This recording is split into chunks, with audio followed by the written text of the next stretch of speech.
মাননীয় সরকার প্রধান মহাশয় আমাদেরকে কিছু বলেননি। সেই ক্ষেত্রে আমরা দেখতে পাচ্ছি যে আমাদের মধ্যে একটা সুইসাইডিং টেন্ডেন্সি চলে এসেছে। বিভিন্ন স্যারেরা ম্যাডামরা ফোন করছেন, আপনারা দেখেছেন যে আমাদের কর্ণরায় জমাতি একজন একদম অনাহারে অর্ধাহারে পরিবারের অবস্থা। সেই ক্ষেত্রে হতাশা জর্জরিত হয়ে উনি আত্মহত্যা করেছেন, তেলিয়া মোড়ার ধনচাকমা এলাকার স্যার। তো এই ক্ষেত্রে আমরা চাই না, আমরা একজন শিক্ষককে হারাতে চাই না। আপনারা সবাই আমাদেরকে সহযোগিতা করুন।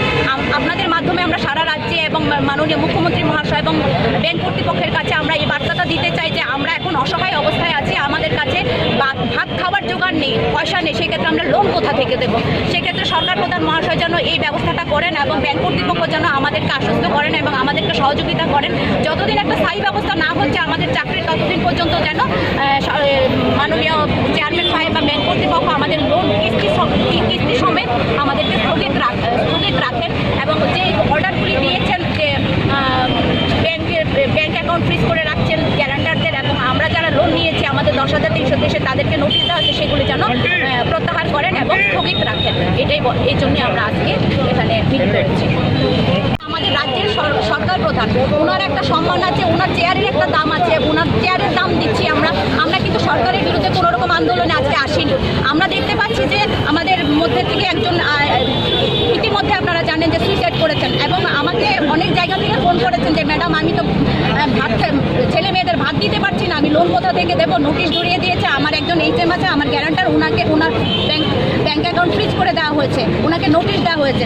এইভাবে চাপ দিলে আমাদের তো সুইসাইড করতে হবে, এছাড়া কিছু করার নেই। আপনার একটু কথাগুলো তো আমরা এসেছিলাম, ওনারা আমাদেরকে কোনো দেখাই করেনি আর উত্তর কী দেবে। তো আজকে এই জন্য আমরা ধর্ণা দিতে এসেছি।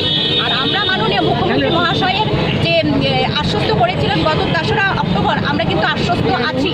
সরকার প্রধান কথা দিয়েছেন বলে কথা, আমরা কোনো ব্যক্তির কাছে যাইনি, আমরা সরকারের চেয়ারটার কাছে গেছি। যেহেতু সরকারের চেয়ারের কাছে গেছি, ওনার কথার একটা মর্যাদা থাকবে, দাম থাকবে। আমরা ওনার কথার এবং চেয়ারের দাম দিয়ে কিন্তু আজকে 1 মাস আপনারা সবাই সাক্ষী আছেন, রাজ্যবাসী সাক্ষী আছে, আমরা কোনো আন্দোলনে নামিনি। কিন্তু আমাদের কিন্তু মিছিল শুরু হয়ে গেছে, আত্মহত্যার টেন্ডেন্সি এসছে লোনের চাপে।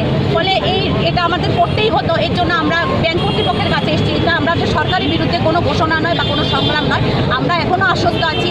আগামী 1 মাস আমরা আমাদের সরকার প্রধানের কথাকে আমরা সম্মান জানিয়ে আমরা এখনও থাকবো। অন্তত নভেম্বরের 3 অবধি আমরা কোনো রকম সরকারের উপরে সংগ্রাম করা যে আমাদেরকে চাকরি কেন দেওয়া হয়নি বা আমাদের ব্যবস্থা করা হয়নি, এই নিয়ে আমরা আরও আগামী নভেম্বরের 3 অবধি আমরা অপেক্ষা করব। নভেম্বরের 3 আজকে ডিসেম্বরের 3 অবধি আমরা অপেক্ষা করব।